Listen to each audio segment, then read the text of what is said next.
जय हिंद जय बिहार। देखिए क्लास 10 हमारी अर्थव्यवस्था भाग 2 अभी पढ़ा रहे हैं और इसका फर्स्ट लेसन हम आपको दे रहे हैं आंसर। पहला लेसन में है अर्थव्यवस्था एवं इसके विकास का इतिहास, इकाई 1 में। अर्थव्यवस्था किसे कहते हैं? पहला सवाल है अर्थव्यवस्था किसे कहते हैं। ये बहुत इंपॉर्टेंट क्वेश्चन है, इसलिए इसे ध्यान से पढ़िएगा ताकि आप अच्छे अंक ला सके। यही बस मेरा एक उद्देश्य है। अर्थव्यवस्था एक ऐसा तंत्र या ढांचा है जिसके अंतर्गत विभिन्न प्रकार की आर्थिक क्रियाएं, इधर से होगा, आर्थिक क्रियाएं संपादित की जाती है, जैसे कृषि, उद्योग, व्यापार, बैंकिंग, बीमा, परिवहन तथा संचार आदि। ये आर्थिक क्रियाएं एक ओर तो विभिन्न प्रकार की वस्तुओं एवं सेवाओं का संपादन करती है, तो दूसरी ओर लोगों को रोजगार के अवसर प्रदान करती हैं ताकि वे अपनी आवश्यकताओं की संतुष्टि हेतु देश में उत्पादित वस्तुओं और सेवाओं का क्रय कर सकें। दूसरा है उपनिवेश। उपनिवेश से क्या समझते हैं? उपनिवेश, जब कोई भी देश किसी बड़े समृद्धशाली राष्ट्र के शासन के अंतर्गत रहता है, जब कोई देश किसी बड़े समृद्धशाली राष्ट्र के शासन के अंतर्गत रहता है और उसके समस्त आर्थिक एवं व्यावसायिक कार्यों का निर्देशन एवं नियंत्रण शासक देश का होता है, तो ऐसे शासित देश को शासक देश का उपनिवेश कहा जाता है। जैसे भारत करीब 200 वर्षों तक ब्रिटिश शासन का एक उपनिवेश रहा था। आर्थिक क्रियाएं क्या हैं? आर्थिक क्रियाएं हमारी वे सभी क्रियाएं जिनसे हमें आय प्राप्त होती है, आर्थिक क्रियाएं कहलाती हैं। देखिए कैसे लिखने के बाद स्टॉप लाइन लगाया गया है। नंबर बैठाना होगा तो आराम से यहाँ बैठा दिया जाएगा। कॉपी ऐसे ही साफ साफ लिखिए। प्रत्येक अर्थव्यवस्था के कितने कार्य होते हैं? पहले अर्थव्यवस्था आजीविका अर्जन प्रणाली है। अर्थव्यवस्था आजीविका अर्जन प्रणाली है। प्रत्येक अर्थव्यवस्था दो प्रमुख कार्य हैं। प्रत्येक अर्थव्यवस्था के दो प्रमुख कार्य हैं। नंबर 1, लोगों की आवश्यकताओं की संतुष्टि के लिए विभिन्न प्रकार की। प्रत्येक अर्थव्यवस्था के दो प्रमुख कार्य हैं। नंबर 1, लोगों की आवश्यकताओं की संतुष्टि के लिए विभिन्न प्रकार की वस्तुओं एवं सेवाओं का उत्पादन करती है। नंबर 2, लोगों को रोजगार के अवसर प्रदान करती है। खत्म हो गया। देखिए स्टॉप लाइन दे दिए हैं। आगे, पूंजीवादी अर्थव्यवस्था से आप क्या समझते हैं? क्वेश्चन है पूंजीवादी अर्थव्यवस्था से आप क्या समझते हैं? पूंजीवादी अर्थव्यवस्था वह अर्थव्यवस्था है जहां उत्पादन के साधनों का स्वामित्व निजी व्यक्तियों के पास होता है, जो इसका उपयोग अपने निजी लाभ के लिए करता है, जैसे अमेरिका, जापान, ऑस्ट्रेलिया। ये सब पूंजीवादी अर्थव्यवस्था हैं। दूसरा, समाजवादी अर्थव्यवस्था से क्या समझते हैं? समाजवादी अर्थव्यवस्था वह अर्थव्यवस्था है जहां उत्पादन के साधनों का स्वामित्व एवं संचालन देश की सरकार के पास होता है, जिसका उपयोग सामाजिक कल्याण के लिए किया जाता है। चीन, क्यूबा आदि देश में समाजवादी अर्थव्यवस्था है। विगत वर्षों में भूमंडलीयकरण एवं उदारीकरण के कारण समाजवादी अर्थव्यवस्था का स्वरूप बदलने लगा है। अगला है मिश्रित अर्थव्यवस्था। मिश्रित अर्थव्यवस्था पूंजीवादी तथा समाजवादी अर्थव्यवस्था का मिश्रण है। मिश्रित अर्थव्यवस्था है जहां उत्पादन के साधनों का स्वामित्व सरकार तथा निजी व्यक्तियों के पास होता है।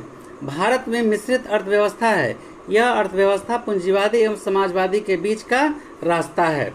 अगला क्वेश्चन है अर्थव्यवस्था क्या है, यह कितने प्रकार के होते हैं? ये लॉन्ग क्वेश्चन है। अर्थव्यवस्था का अर्थ किसी राष्ट्र के संपूर्ण व्यवहार में होता है। राष्ट्र के संपूर्ण व्यवहार में होता है जिसके आधार पर मानवीय आवश्यकताओं की संतुष्टि के लिए वह अपने संसाधनों का प्रयोग करता है। आर्थर लेविस के अनुसार ये परिभाषा दिया गया है। अर्थव्यवस्था निम्नलिखित प्रकार के होते हैं। नंबर 1, पूंजीवादी अर्थव्यवस्था। पूंजीवादी अर्थव्यवस्था में वह अर्थव्यवस्था है जहां उत्पादन के साधनों का स्वामित्व निजी व्यक्तियों के पास होता है, जो इसका उपयोग अपने निजी लाभ के लिए करता है, जैसे अमेरिका, जापान, ऑस्ट्रेलिया है। समाजवादी अर्थव्यवस्था वह अर्थव्यवस्था है जहां उत्पादन के स्वामित्व एवं साधनों का स्वामित्व एवं संचालन देश की सरकार के पास होता है, जिस पर उपयोग सामाजिक कल्याण के लिए किया जाता है। चीन, क्यूबा आदि देशों में समाजवादी अर्थव्यवस्था है। विगत वर्षों में भूमंडलीकरण एवं उदारीकरण के कारण सामाजिक अर्थव्यवस्था का स्वरूप बदलने लगा है। मिश्रित अर्थव्यवस्था। मिश्रित अर्थव्यवस्था पूंजीवादी तथा समाजवादी अर्थव्यवस्था का सम्मिश्रण है। मिश्रित अर्थव्यवस्था वह अर्थव्यवस्था है जहां उत्पादन के साधनों का स्वामित्व सरकार तथा निजी व्यक्तियों के पास होता है। भारत में मिश्रित अर्थव्यवस्था है। यह अर्थव्यवस्था पूंजीवादी एवं समाजवादी के बीच का रास्ता है। अगला क्वेश्चन है, आर्थिक नियोजन क्या है?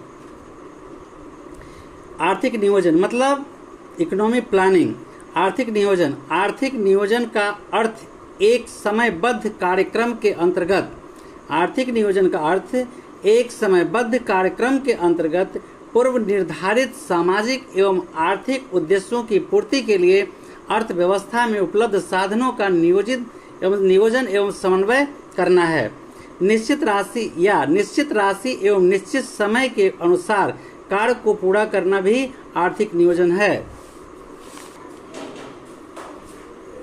एटीएम क्या है? एटीएम का अर्थ स्वचालित teller machine, automatic teller machine. आर्थिक विकास के दौर में बैंकिंग संस्थाओं के द्वारा प्लास्टिक के एक टुकड़े को भी मुद्रा के रूप में उपयोग किया जाने लगा है। तो ये एटीएम का अर्थ स्वचालित teller machine, automatic teller machine है। आर्थिक विकास के दौर में बैंकिंग संस्थाओं के द्वारा प्लास्टिक के एक टुकड़े को भी मुद्रा के रूप में उपयोग किया जाने लगा है। प्लास्टिक के मुद्रा का एक रूप एटीएम है। यह मशीन 24 घंटे रुपए निकालने तथा जमा करने की सेवा प्रदान करता है। बड़े बड़े बैंकों अपने ग्राहकों को यह सुविधा उपलब्ध करवाई है, जैसे PNB, SBI, ICICI bank. ATM card मिलने पर एक गुप्त पिन कोड नंबर होता है जिससे ग्राहक प्रयोग कर रुपया जमा कर सकता है एवं निकाल सकता है। देखिए, छोटा सा आंसर लिखिएगा, 2 नंबर का सवाल रहेगा तो आपको नंबर कट मार देगा, इसलिए पूरी तरह से देखिए इसको छानबीन करके लिखा गया है, अच्छी तरह इसको याद कर लें। क्रेडिट कार्ड क्या है? क्रेडिट कार्ड भी प्लास्टिक मुद्रा का एक रूप है। क्रेडिट कार्ड के अंतर्गत ग्राहक के वित्तीय स्थिति को देखते हुए बैंक उसकी साख की एक राशि निर्धारित कर देती है, जिसके अंतर्गत ग्राहक अपने क्रेडिट कार्ड के माध्यम से निर्धारित धनराशि के अंदर वस्तुओं और सेवाओं को खरीद सकता है।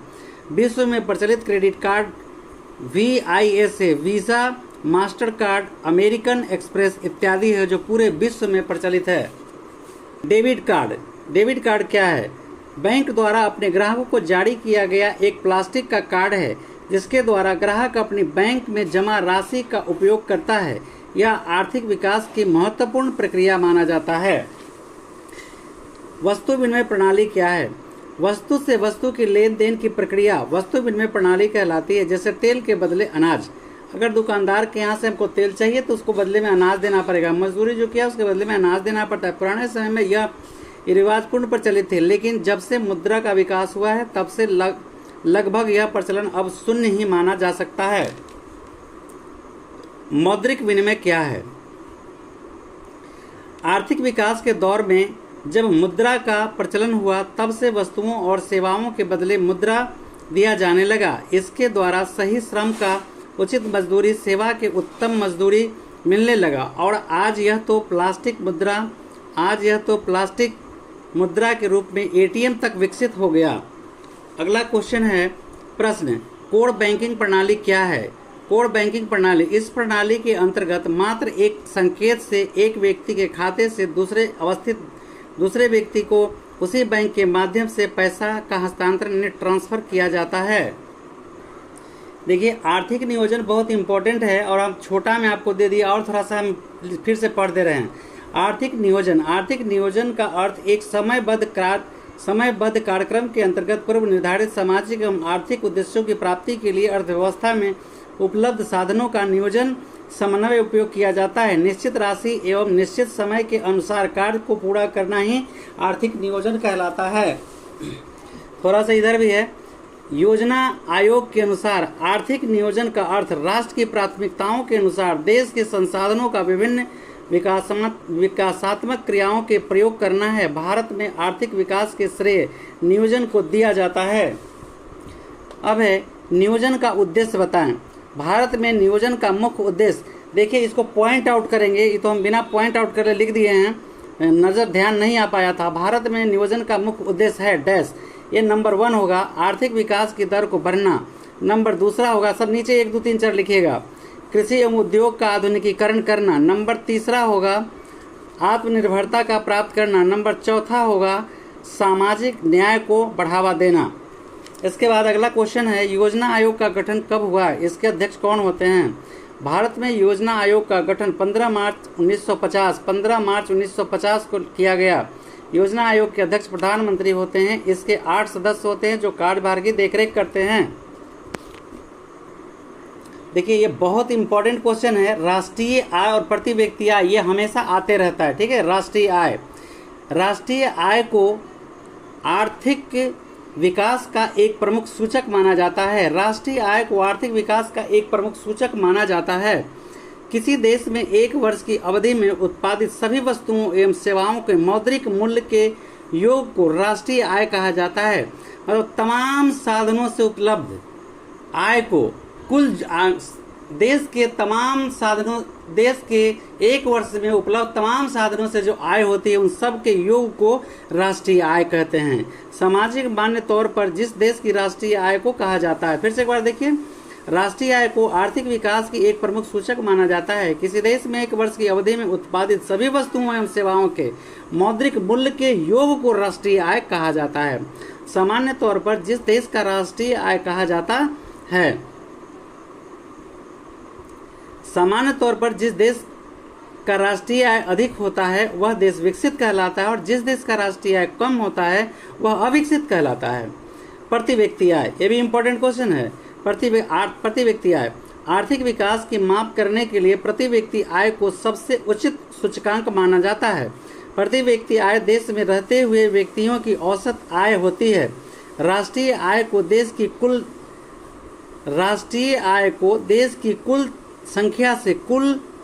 जनसंख्या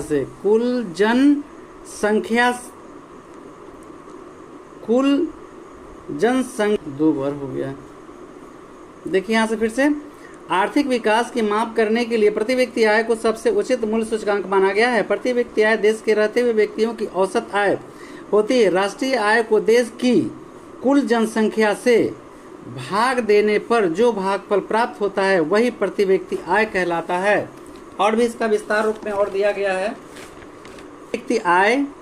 प्रति व्यक्ति आय बराबर राष्ट्रीय आय बचा कुल जनसंख्या। अब मानव विकास सूचकांक क्या है? मानव विकास सूचकांक, यह सूचकांक संयुक्त राष्ट्र विकास कार्यक्रम UNDP द्वारा महबूब उल हक के निर्देशन में तैयार की गई है। मानव विकास रिपोर्ट की गई पहली बार मानव विकास रिपोर्ट मतलब ह्यूमन डेवलपमेंट रिपोर्ट में इसको शॉर्ट में HDR कहते हैं, प्रस्तावित किया गया। UNDP द्वारा प्रकाशित मानव विकास रिपोर्ट विभिन्न देश की तुलना, लोगों के शैक्षिक स्तर, उनकी स्वास्थ्य स्थिति और प्रति व्यक्ति आय के आधार पर करती है। जहां तक मानव विकास सूचकांक का प्रश्न है तो इसके 3 सूचक हैं: जीवन आशा, शिक्षा प्राप्ति तथा जीवन स्तर। HDI का इसमें कैसे है, HDI कैसे निकलता है? जीवन आशा का सूचकांक प्लस शिक्षा प्राप्ति की सूचकांक प्लस जीवन स्तर का सूचकांक। उपभोक्ता व्यय क्या है? उपभोक्ता व्यय को आर्थिक विकास का सूचक मानते हुए अपने देश की पहली राष्ट्रीय मानव विकास रिपोर्ट में यह बताया गया है कि विगत कुछ वर्षों में देश की ग्रामीण जनता की व्यय क्षमता में कमी आई है, जबकि शहरी क्षेत्रों में इसमें काफी वृद्धि हुई है। आर्थिक विकास की माप के सूचकांकों द्वारा करें। आर्थिक, लॉन्ग क्वेश्चन है। आर्थिक विकास की माप कुछ सूचकांकों के माध्यम से करें। तो पहला है आर्थिक विकास की माप निम्नलिखित है। राष्ट्रीय आय, राष्ट्रीय आय को आर्थिक विकास का एक प्रमुख सूचक माना जाता है। किसी देश में एक वर्ष की अवधि में उत्पादित सभी वस्तुओं एवं सेवाओं के मौद्रिक मूल्य के योग को राष्ट्रीय आय कहा जाता है। सामान्य तौर पर जिस देश की राष्ट्रीय आय अधिक होता है वह देश विकसित कहलाता है और जिस देश का राष्ट्रीय आय कम होता है वह देश अविकसित कहलाता है। दूसरा है प्रति व्यक्ति आय। आर्थिक विकास का माप करने के लिए प्रति व्यक्ति आय को सबसे उचित सूचकांक माना जाता है। प्रति व्यक्ति आय देश के रहते हुए व्यक्तियों की औसत आय, देश में रहते हुए व्यक्तियों की औसत आय होती है। राष्ट्रीय आय को देश की कुल जनसंख्या से भाग देने पर जो भागफल आता है वह प्रति व्यक्ति आय कहलाता है। प्रति व्यक्ति आय बराबर राष्ट्रीय आय बटा कुल जनसंख्या। मानव विकास सूचकांक, यह सूचकांक संयुक्त राष्ट्र अमेरिका कार्यक्रम द्वारा महबूब उल हक के निर्देशन में तैयार की गई है। पहली बार मानव रिपोर्ट में प्रस्तावित किया गया था। यूएनडीपी द्वारा प्रकाशित मानव विकास रिपोर्ट विभिन्न देशों की तुलना में लोगों की शैक्षिक स्तर, उनकी स्वास्थ्य स्थिति और प्रति व्यक्ति आय के आधार पर करती है। जहां तक मानव विकास सूचकांक एसडीआई का प्रश्न है तो इसके 3 सूचकांक जीवन आशा, शिक्षा प्राप्ति तथा जीवन स्तर हैं। एसडीआई का मतलब एसडीआई बराबर जीवन आशा सूचकांक प्लस शिक्षा प्राप्ति प्लस सूचकांक जीवन स्तर का सूचकांक। नंबर 4 जो इसका है उपभोक्ता व्यय। उपभोक्ता व्यय को आर्थिक विकास का सूचक मानते हुए अपने देश की पहली राष्ट्रीय मानव विकास रिपोर्ट में यह बताया गया है कि विगत कुछ वर्षों में देश की ग्रामीण जनता की व्यय क्षमता में कमी आई है, जबकि शहरी क्षेत्र में काफी वृद्धि हुई है। ये प्रश्न खत्म हो गया। ये लॉन्ग है, लॉन्ग क्वेश्चन है। अर्थव्यवस्था की संरचना से आप क्या समझते हैं, कितने भागों में बांटा गया है? अर्थव्यवस्था की संरचना, अर्थव्यवस्था की संरचना से तात्पर्य उत्पादन के विभिन्न क्षेत्रों में इसके विभाजन से है। अर्थव्यवस्था में विभिन्न प्रकार की आर्थिक क्रियाएं होती हैं। उदाहरण में हम कृषि, उद्योग, व्यापार, बैंकिंग, बीमा, परिवहन इत्यादि नाम दे सकते हैं। मुख्यतः इन्हें 3 भागों में बांटा गया है, प्राथमिक क्षेत्र, द्वितीयक क्षेत्र और तृतीयक क्षेत्र। प्राथमिक क्षेत्र में मुख्य कृषि आती है। प्राथमिक क्षेत्र में मुख्य रूप से कृषि आती है। इसके साथ साथ पशुपालन, मछली पालन, मुर्गी पालन, वन्य वस्तुओं यानी वन वस्तुओं का संग्रहण या प्राप्ति जैसे व्यवसाय जाते हैं। ये सब ग्रामीणों के जीवन के आधार हैं। द्वितीयक क्षेत्र में खनिज संसाधनों का निकाला जाना, उनके उपयोग में वस्तुओं उत्पादन करना, पेट्रोलियम तेल तथा गैस निकाली के साथ बिजली उत्पादन के काम भी आता है। इस दृष्टि से द्वितीयक क्षेत्र को औद्योगिक क्षेत्र कहते हैं। तृतीयक क्षेत्र को सेवा क्षेत्र भी कहते हैं। कारण यह कि बैंकिंग के काम, बीमा, परिवहन के साधन, व्यापार या नौकरी आदि तृतीयक क्षेत्र में ही आते हैं। अध्यापक जो विद्यालय में पढ़ाते हैं वे सभी सेवा क्षेत्र में आते हैं। अब आर्थिक विकास क्या है? आर्थिक विकास की आर्थिक वृद्धि में क्या अंतर है? आर्थिक विद्वानों में इस विषय पर काफी मतभेद है। प्रोफेसर स्ट्रोव का कहना है कि आर्थिक विकास एक ओर श्रमशक्ति में वृद्धि की दर है तथा दूसरी ओर जनसंख्या में वृद्धि के बीच का संबंध है। तात्पर्य यह है कि देश या राज्य में उपलब्ध संपूर्ण श्रम शक्ति को उपयोग में लाने योग्य नियोजन को आर्थिक विकास कहते हैं। आर्थिक विकास तथा आर्थिक वृद्धि में अंतर। आर्थिक विकास तथा आर्थिक वृद्धि में कोई खास अंतर नहीं है, दोनों एक दूसरे के स्थान पर प्रयुक्त हो जाते हैं। इतना ही नहीं, एक आर्थिक प्रगति भी है जो इन दोनों के लिए व्यवहारित होता है। लेकिन यदि मेडिसन ने जो बताया है उस पर हम ध्यान दें तो आर्थिक विकास तथा आर्थिक वृद्धि में किंचित अंतर भी दृष्टिगत होता है। उनके अनुसार जब विकासशील देश में आय का स्तर बढ़ता है और संपूर्ण श्रम शक्ति को नियोजित कर लिया जाता है तो इन्हें आर्थिक विकास कहते हैं। वहीं विकसित देशों में बढ़ता हुआ आय का स्तर आर्थिक वृद्धि कहलाता है। मानव विकास रिपोर्ट क्या है? मानव विकास रिपोर्ट संयुक्त राष्ट्र द्वारा प्रकाशित किया जाता है। यह संयुक्त राष्ट्र विकास कार्यक्रम का एक हिस्सा है। विश्व के विभिन्न देशों में, खासकर विकासशील देशों में तुलनात्मक शैक्षिक स्तर, स्वास्थ्य स्तर की स्थिति, प्रति व्यक्ति आय को ध्यान में रखकर यह रिपोर्ट तैयार किया जाता है। मानव विकास रिपोर्ट के 3 सूचक जीवन आशा, शिक्षा प्राप्ति और जीवन स्तर हैं। टिप प्रश्न है, निम्न को द्वितीयक प्राथमिक क्षेत्र भी कहा जाता है तो एक वह प्राथमिक क्षेत्र कहा जाता है। अभी ऑब्जेक्टिव छोड़ देते हैं, ये फिर लॉन्ग ही दे देते हैं। लॉन्ग है, ये बहुत इंपॉर्टेंट है। VVI बिहार के पिछड़ेपन के कारण बताएं। आर्थिक दृष्टि से बिहार के पिछड़ेपन के कुछ प्रमुख कारण इस प्रकार हैं। तेजी से बढ़ती हुई जनसंख्या। बिहार में जनसंख्या काफी तेजी से बढ़ रही है, जिसके चलते विकास के लिए साधन कम हो जाते हैं। अधिकांश साधन जनसंख्या के भरण पोषण में ही चला जाता है। आधारिक संरचना का अभाव। किसी भी देश के या राज्य के विकास के लिए आधारिक संरचना होना जरूरी होता है, लेकिन बिहार में इस मामले में पीछे है। राज्य में सड़क, बिजली एवं सिंचाई का अभाव है। साथ ही शिक्षा एवं स्वास्थ्य सुविधाएं भी कम हैं। इस वजह से भी बिहार में पिछड़ेपन की स्थिति है। कृषि पर निर्भरता, बिहार की अर्थव्यवस्था पूरी तरह से कृषि पर आधारित है। यहाँ की अधिकांश जनता, कैसे हम क्वेश्चन है, ये क्वेश्चन को कैसे प्रश्न लिखे, उत्तर लिखे, और यहाँ से पॉइंट, सभी पॉइंट साफ साफ दिख रहा है इस चौथाई के अंदर। और इधर देखिए कैसे छोड़ के लिखा गया है, ध्यान से जरा देखिएगा।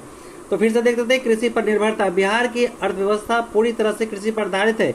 यहाँ की अधिकांश जनता कृषि पर ही निर्भर है, लेकिन हमारी कृषि भी तब की हालत ठीक नहीं है। हमारी कृषि काफी पिछड़ी हुई है, इसके चलते उपज कम होती है।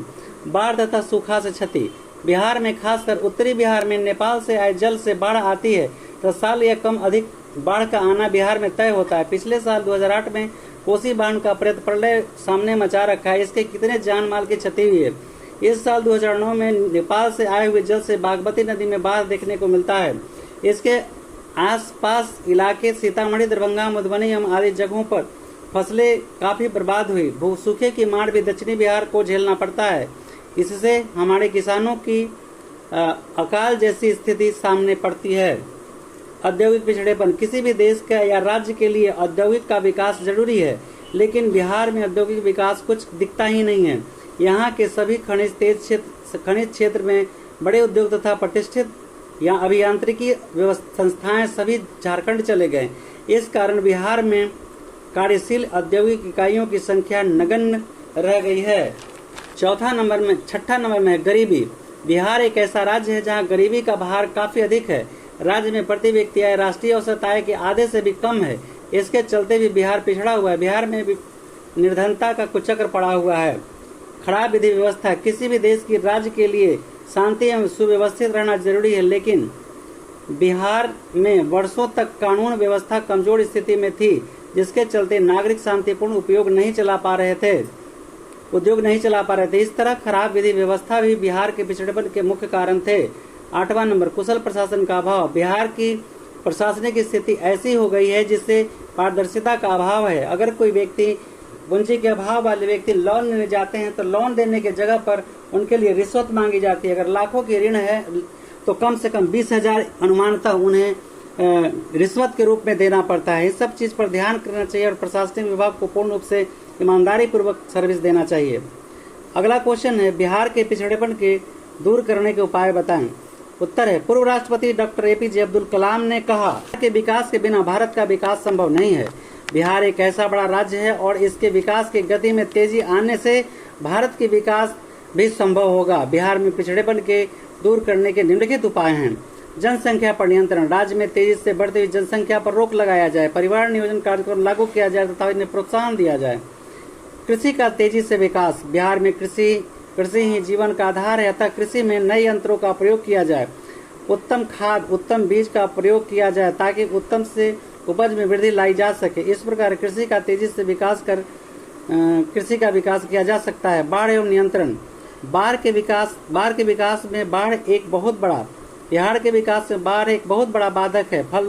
फसल का बहुत बड़ा भाग बाढ़ के चलते बर्बाद हो जाता है। जान माल की भी काफी क्षति होती है। उत्तर बिहार में अधिकांश नदियां हिमालय से निकलती है, इसलिए नेपाल सरकार के सहयोग से बाढ़ नियंत्रण को सफल बनाया जा सकता है। आधारिक संरचना का विकास, बिहार में बिजली की कमी है, अतः बिजली के उत्पादन बढ़ाया जाए। सड़क व्यवस्था में सुधार लाया जाए। शिक्षा एवं स्वास्थ्य सुविधाओं में सुधार लाया जा सके, जिसके विकास की प्रक्रिया अधिक आगे बढ़ सके। उद्योग का विकास, बिहार में झारखंड के अलग होने से यह राज्य लगभग उद्योग विहीन हो गया था। मुख्यतः चीनी मिलें बिहार के हिस्से में रह गई थी, जो अधिकतर बंद पड़ी है, लेकिन विगत कुछ वर्षों में देश के विभिन्न भागों में विदेशों से पूंजी निवेश लाने के अनवरत प्रयास किए जा रहे हैं ताकि वर्तमान में जर्जर अवस्था के उद्योगों का पुनर्विकास किया जा सके। अगला है गरीबी दूर करना, बिहार में गरीबी को सबसे प्रभाव है। गरीबी रेखा के नीचे लगभग 42% से भी अधिक लोग यहाँ जीवन अवसर कर रहे हैं। इसके लिए रोजगार की व्यवस्था की जाए। स्वरोजगार को बढ़ावा देने के लिए इन्हें प्रशिक्षण दिया जाए। शांति व्यवस्था की स्थापना, बिहार में शांति व्यवस्था का माहौल कायम कर व्यापारियों में विश्वास जगाया जा सकता है। तथा आर्थिक विकास की गति को तेज किया जा सकता है। स्वच्छ तथा ईमानदार प्रशासन। बिहार के आर्थिक विकास के लिए स्वच्छ, कुशल एवं ईमानदार प्रशासन होना बहुत जरूरी है। अगला है कृषि जनित उद्योग से क्या समझते हैं? ऐसा उद्योग जो कृषि उत्पादन पर आधारित होता है तथा जिनके उत्पादन में कृषि क्षेत्र में कच्चा माल आता है उसे कृषि जनित उद्योग कहते हैं। जैसे आम से अचार बनाना, टमाटर से टमाटर बनाना, सॉस बनाना और ईख से चीनी बनाना, ये सब आते हैं। गरीबी रेखा को क्या कहते हैं? गरीबी रेखा किसे कहते हैं? गरीबी रेखा किसे कहते हैं? आंसर, गरीबी रेखा को निर्धारित करने के लिए योजना आयोग द्वारा सीमांकन किया गया है, मतलब एक बॉर्डर लाइन बनाया गया है। गरीबी रेखा कैलोरी मापदंड पर आधारित है। ग्रामीण क्षेत्रों में 2400 कैलोरी तथा शहरी क्षेत्रों में कई सौ कैलोरी प्रति व्यक्ति प्रतिदिन निर्धारित किया गया है। इसका मतलब है कि अगर ग्रामीण क्षेत्र में 2400 कैलोरी भोजन मिलता है प्रतिदिन प्रति व्यक्ति को और शहरी क्षेत्र में कई सौ कैलोरी प्रतिदिन प्रति व्यक्ति को अगर भोजन मिलता है तब वो गरीबी रेखा में नहीं है। अगर इससे नीचे आता है तो गरीबी रेखा के लाइन में आ जाएगा।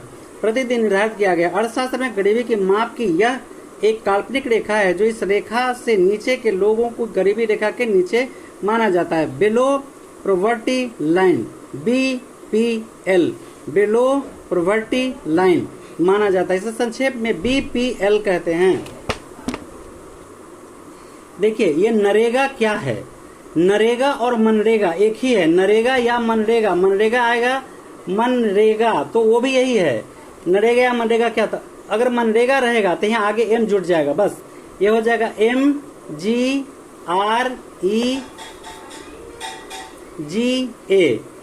तो मनरेगा या नरेगा ग्रामीण रोजगार देने की यह एक राष्ट्रीय योजना है। इसके अंतर्गत ग्रामीण मजदूरों को साल में कम से कम 100 दिनों के लिए रोजगार देने की व्यवस्था है। इसके लिए न्यूनतम मजदूरी निर्धारित है। देश के ग्रामीण क्षेत्रों में गरीब मजदूरों के लिए राष्ट्रव्यापी रोजगार देने की योजना बनाई गई है। यह योजना ग्रामीण रोजगार गारंटी अधिनियम यानी national Rural Employment Guarantee act, अगर यहाँ पे क्या जोड़ देंगे? M जोड़ देंगे, मनरेगा, तो हो जाएगा Mahatma Gandhi National Rural Employment Guarantee Act के तहत शुरू की गई। राष्ट्रीय विकास परिषद क्या है? राष्ट्रीय विकास परिषद भारत में राष्ट्रीय विकास परिषद का गठन 6 अगस्त 1952 को किया गया था। इसका गठन आर्थिक नियोजन हेतु राज्य सरकारों तथा योजना आयोग के बीच तालमेल तथा सहयोग का वातावरण बनाने के लिए किया गया था। राष्ट्रीय विकास परिषद में सभी राज्यों के मुख्यमंत्री इसके पदेन सदस्य होते हैं। प्रत्येक पंचवर्षीय योजना बनाने का कार्य योजना आयोग का है और ये अंत में यह राष्ट्रीय विकास परिषद द्वारा अनुमोदित होता है। आधारित संरचना क्या है? आधारिक संरचना का मतलब उन सुविधाओं तथा सेवाओं से है जो देश के आर्थिक विकास के लिए सहायक होते हैं। वे सभी तत्व जैसे बिजली, परिवहन, संचार, बैंकिंग, स्कूल, कॉलेज। देश या राज्य के अंतर्गत उसका आंतरिक संरचना जितना ही सुदृढ़ और विकसित होगा वह देश राज्य उतना ही अधिक आर्थिक दृष्टि से सब मजबूत होगा। आंतरिक संरचना को आधारभूत संरचना भी कहा जाता है। इसके अंतर्गत बिजली, सड़क और परिवहन के अन्य साधन, संचार सुविधा, बैंकिंग, स्कूल, कॉलेज, अस्पताल आदि आते हैं। ये सभी साधन आर्थिक विकास के प्रमुख आधार हैं। इन आंतरिक संरचना के साथ साथ आधारभूत ढांचा भी कहा जाता है।